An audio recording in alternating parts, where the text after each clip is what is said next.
Indigo Arts, and today I'm here at my home base Swinton's Art Supplies, and we're going to learn how to do some acrylic blending. But first, before we get into that, there is a whole bunch of stuff that is just really, really good to know. So let's start talking about it. This is probably the best secret, but not actually a secret because everybody knows about it. Best kept not secret with acrylic painting is the Stay Wet palette. The reason why this is so good is because the most annoying thing about painting with acrylics is that they dry so darn fast. So half the time you mix the darn color here, and then you go to put it on your canvas, and the stupid thing is dry before you can actually do anything with it. So this thing here will save you from doing that. On the inside of this, basically it has a special sponge, and then it has very special fancy paper. Read the directions. I did not for a while. And I was like, this thing doesn't work, this thing's a piece of crap.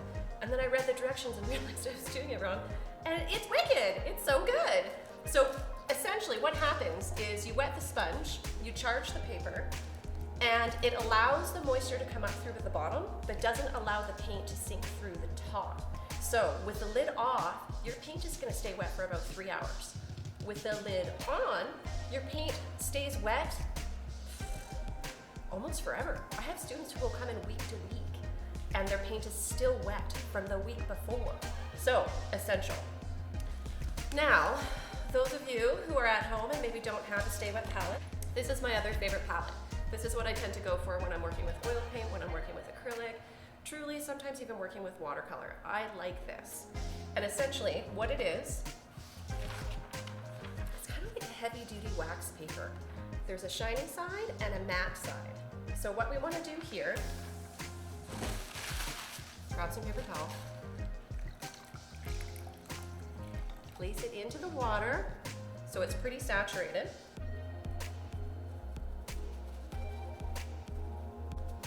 And if you have the wet paper towel underneath your palette, it will help to get a little bit of moisture through, so your paint will stay wet a little longer. Now, these plastic sheets, or these heavy-duty wax papers, they're not as awesome as the other palette that I was showing you for this. So, even though there's a little bit of moist paper that's underneath, it's still only gonna keep the paint wet for maybe 5 or 10 minutes more, you know? So, no matter what, it's better than nothing, but there's a few little things that we have to kind of play with.